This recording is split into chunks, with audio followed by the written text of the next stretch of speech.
Buenas noches, licenciado. Mi nombre es Karen Daniela Flores Flores y yo voy a presentar mi análisis de la ley AFI.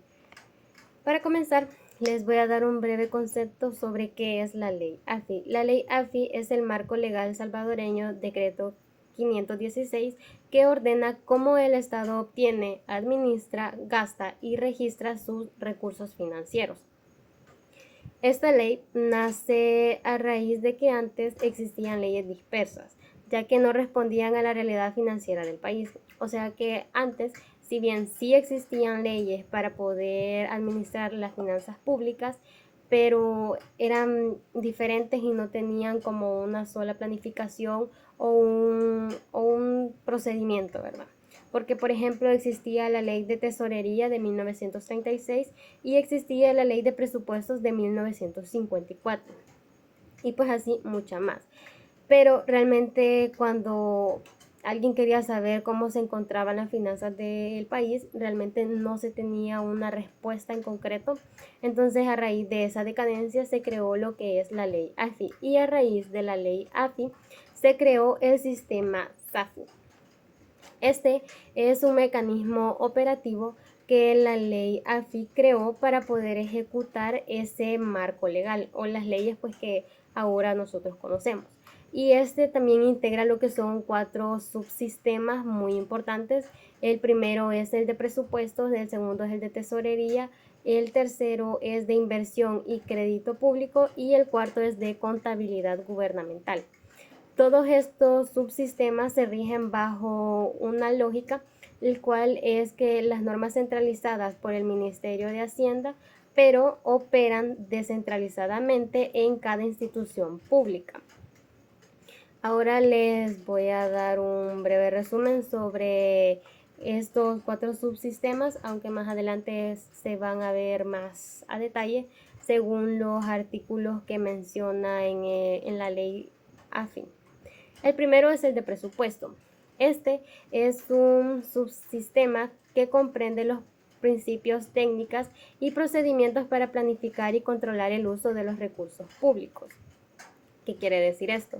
De que en este punto es donde se empieza a presupuestar, digamos, por ejemplo, si nosotros queremos realizar una obra pública, qué tanto vamos a gastar, qué es lo que necesitamos, se planifica, se ejecuta, etcétera.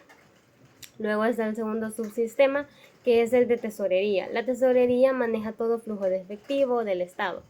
La percepción, los depósitos, las erogaciones y registros de los recursos financieros de las finanzas públicas.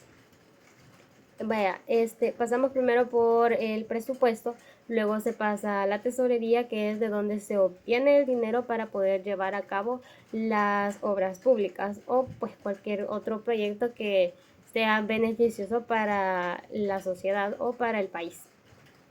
El tercero es la inversión y el crédito público. Este se encarga de obtener, dar seguimiento y controlar los recursos que provienen del endeudamiento público. El cuarto es la contabilidad gubernamental. En este integra, recopila, registra y consolida toda la información financiera del sector público para producir estados financieros confiables. Este podría llamarse el más importante, ya que es aquí donde se reúne todos los movimientos financieros que tienen las diferentes entidades o las diferentes empresas o las diferentes sociedades, instituciones que pertenecen al sector público o que toman finanzas pues del sector público. Y pues precisamente es la contabilidad gubernamental quienes reflejan cómo se encuentra la situación financiera del país. Para continuar con el análisis de los artículos, tenemos el artículo 1, el objeto de la ley. Este busca ordenar y unificar la gestión financiera del sector público, creando el Sistema de Administración Financiera Integrado, las siglas SAFI, que agrupan los subsistemas de presupuesto, tesorería, inversión y crédito público y contabilidad gubernamental. Prácticamente el SAFI es como la constitución interna de las finanzas del Estado. El segundo artículo es el número 2 y este define a quienes le aplica la ley: dependencias centralizadas y descentralizadas del gobierno, instituciones y empresas estatales autónomas, y entidades que reciban fondos o subsidios del Estado. Como por ejemplo, en este caso, algunas instituciones públicas que pues reciben finanzas públicas, puedo mencionarles ANDA, el IS, el CEL, MINED y también el MOP. Ahora, el artículo número 7, la creación del sistema SAFI. Aquí nos menciona que se crea formalmente el SAFI como el conjunto de normas, organización y procedimientos que coordinan presupuesto, tesorería, inversión, crédito público y contabilidad gubernamental. Este está vinculado al sistema de control de la Corte de Cuentas. Prácticamente aquí el SAFI es como el sistema central. Y ya los subsistemas, pues como bien se menciona, vienen siendo presupuesto, tesorería, inversión y contabilidad gubernamental. Ahora el artículo 8, los objetivos del SAFI. El SAFI busca coordinar la administración financiera con créditos de economía, eficiencia y eficacia, definir la estructura organizativa, generar información confiable y establecer responsabilidades claras en cada institución. Este artículo habla sobre tener una información financiera pues clara de todas las instituciones públicas. Ahora el artículo número 10, que es sobre los componentes del sistema. El SAFI se aplica mediante 4 subsistemas, cada uno a cargo de una dirección general. Y pues ya se los he estado mencionando anteriormente. Y en este artículo pues prácticamente como por ejemplo digamos cada subsistema es como un departamento diferente, pero cada uno de ellos le rinde cuentas o le entrega pues su parte al Ministerio de Hacienda. El artículo 11 nos menciona la caracterización del sistema. El SAFI funciona con centralización normativa. El Ministerio de Hacienda dicta las reglas. Y descentralización operativa, que cada institución ejecuta sus propias operaciones financieras. En este artículo pues básicamente el Ministerio de Hacienda les da las reglas, pero ya cada institución tiene que buscar la forma de distribuirlas pues en las operaciones de sus empresas o de sus instituciones. Ahora el artículo 12, el ejercicio financiero fiscal. Este nos menciona que el año fiscal va del 1 de enero al 31 de diciembre, porque por ejemplo digamos que si un proyecto se aprueba en noviembre, debe de ejecutarse o debe de comprometerse antes del 31 de diciembre. Si no, pues su presupuesto se pierde junto con el año fiscal. Ahora el artículo 14, las normas relativas de los subsistemas. El Ministerio de Hacienda emite circulares, instructivos, manuales y normas técnicas a solicitud de cada dirección general. Como por ejemplo en este caso de este artículo, supongamos que la Dirección de Tesorería pide una norma sobre cómo tramitar cheques. Hacienda es el encargado de emitir un instructivo oficial pues de cómo tramitar dichos cheques para que ellos pues ya tengan una base. El artículo 16 nos dice la formación de la unidad financiera institucional. Cada entidad debe crear su propia unidad financiera responsable de presupuesto, tesorería y contabilidad dependiendo directamente del titular de la institución. Aquí, como les mencionaba, pues cada institución está obligada a tener un área de presupuesto, de tesorería y de contabilidad, pero pues cada quien lo maneja a su forma, simplemente se une en una sola ya cuando se lleva al Ministerio de Hacienda. Ahora el artículo 17, las responsabilidades de las unidades. Estas unidades deben difundir normas, asesorar, servir de enlace con los directores, con las direcciones generales y cumplir con el reglamento correspondiente.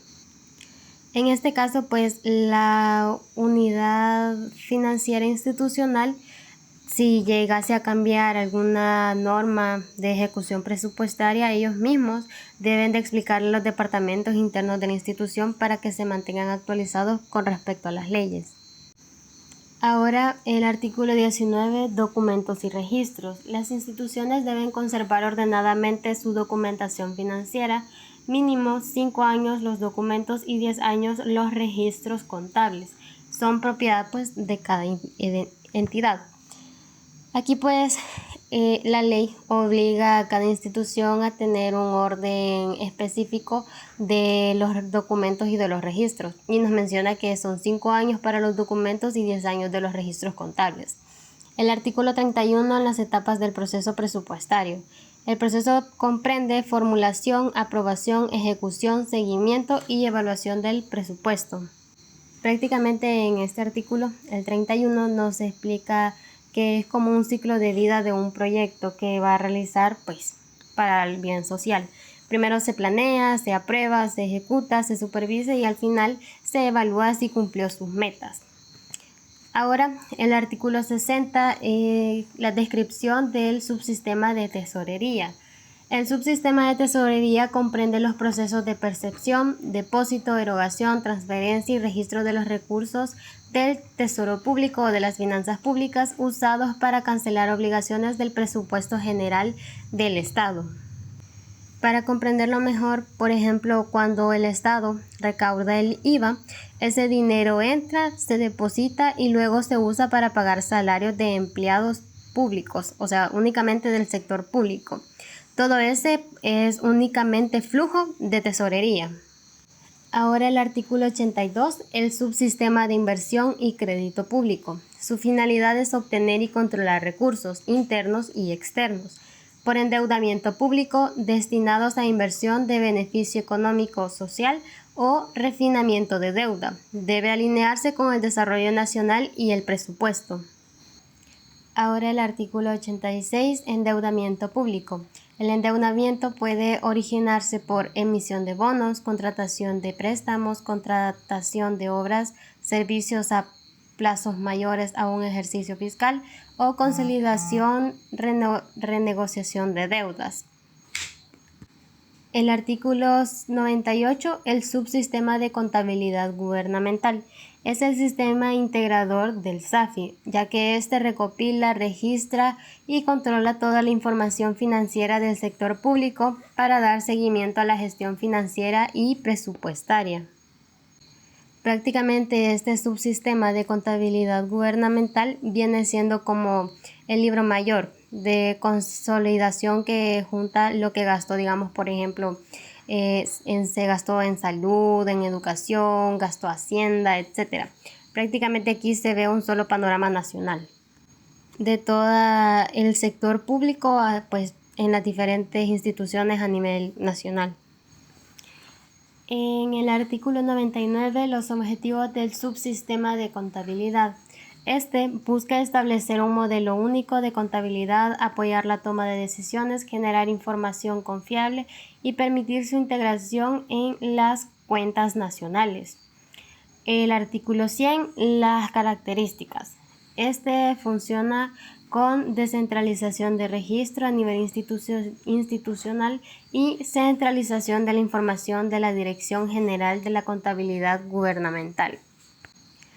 Por ejemplo, para este artículo 100, cada ministerio, digamos el Ministerio de Hacienda, el Ministerio de Educación, el Ministerio de Salud, etc., cada uno lleva su propia contabilidad diaria, pero al final del mes todos los ministerios se juntan en un solo reporte nacional, porque al final se está hablando de lo que son las finanzas públicas. Ahora, el artículo 101, estructura. Debe existir un único sistema contable por institución que integre transacciones patrimoniales y presupuestarias. En este caso, por ejemplo, el MOP. El MOP no puede tener dos sistemas contables diferentes, digamos que quiera tener uno para presupuestos y otros para bienes, no, sino que debe ser uno solo integrado donde se tenga todos los movimientos contables. Ahora bien, el artículo 102, elementos básicos, incluye principios y normas contables, contabilidad específica por institución, consolidación de información e información de análisis financiero. Prácticamente en esto cada reporte contable de cada institución viene siendo parte de las piezas que arman un solo estado contable del estado financiero del país.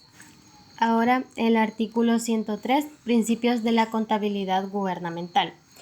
Este se basa en la inclusión de todos los recursos, obligaciones, valuaciones en dinero, uso de métodos de ajuste contable y el registro con base en la igualdad entre recursos y obligaciones. En este artículo prácticamente la ley obliga que si el Estado, por ejemplo, compra un edificio, debe registrarlo y también depreciarlo con el tiempo, al igual que pues lo haría una empresa privada. Ahora, el artículo 104, unidad de medida. La contabilidad se lleva en moneda nacional, salvo autorización especial para moneda extranjera. Por ejemplo, si realizamos un préstamo en euros, debe convertirse y registrarse contablemente en dólares, porque la moneda que circula en nuestro país es el dólar de Estados Unidos. En el artículo 105, las competencias de la Dirección General de Contabilidad Gubernamental. Define sus atribuciones, proponer normas, aprobar planes de cuentas, consolidar información, preparar estados financieros y el informe anual de liquidación del presupuesto. Prácticamente la contabilidad gubernamental es quien produce el informe anual de liquidación del presupuesto que se presenta ante la Asamblea de Dios pues mensualmente y al final pues del periodo. El artículo 106 idoneidad del personal. El personal del SAFI debe cumplir requisitos de idoneidad profesional verificados por el Ministerio de Hacienda. Por ejemplo, un contador que maneje el SAFI, digamos en una alcaldía, debe cumplir ciertos requisitos técnicos porque no le basta al Ministerio de Hacienda y pues esto está bien con que solo tenga buena voluntad, sino que tiene que cumplir estos requisitos. El artículo 107, formato y contenido de la información. La Dirección General de la Contabilidad Gubernamental define el formato de los estados financieros institucionales, ya que todas las instituciones usan el mismo formato de balance general, les facilita al final del mes o al final del periodo pues hacer las comparaciones respectivas. Ahora el artículo 108, estados financieros. Debe incluir todas las operaciones cuantificables en términos monetarios, así como recursos financieros y materiales, como por ejemplo el estado financiero del ISS, del Seguro Social. Debe reflejar tanto los ingresos como las cotizaciones por gastos de atención médica de todo el mes, de todo el periodo, según pues les corresponda entregar cuentas a los miembros de contabilidad gubernamental. Ahora, el artículo 109, informes financieros. Cada entidad financiera institucional elabora informes para uso interno y para remitir al Ministerio de Hacienda. Por ejemplo, la UFI, la Unidad Financiera Institucional de X Universidad Estatal, envía su informe mensual sobre su contabilidad tanto a su rector como a los del Ministerio de Hacienda. El artículo 110, los informes financieros. La Dirección General consolida la información de todas las instituciones, eliminando movimientos entre entidades para obtener una visión global del sector público. Para entender un poquito más este artículo, les voy a poner un ejemplo. Digamos, si el MINED transfiere fondos a una institución autónoma, ese movimiento prácticamente pues se elimina. Al final en la consolidación para no volver a contar el mismo dinero dos veces. Ahora, el artículo 111, consolidación. Cada mes las unidades financieras deben enviar su información contable dentro de los primeros 10 días hábiles del mes. Eso quiere decir que, digamos, el cierre es en julio y no se envió, se debe reportar a más tardar, digamos, el 10 de julio. Y pues así sucesivamente con cada mes. El artículo 112, aplicación del SAFI. El Ministerio de Hacienda debía implementar gradualmente el SAFI con plazo máximo hasta el 1 de enero de 1996 y las unidades financieras institucionales debían estar funcionando a más tardar el 1 de enero de 1997. Eso pues prácticamente fue como una hoja de ruta transitoria para que las instituciones no colapsaran o no llegaran a encontrarse en paro laboral, por cambiar de golpe toda su forma de su sistema financiero. Y como conclusión, la ley AFI no solo regula el dinero público, sino que también ordena todo su ciclo de vida, desde dónde entra, cómo se planea su uso, cómo se ejecuta el gasto y cómo se rinde cuentas de él.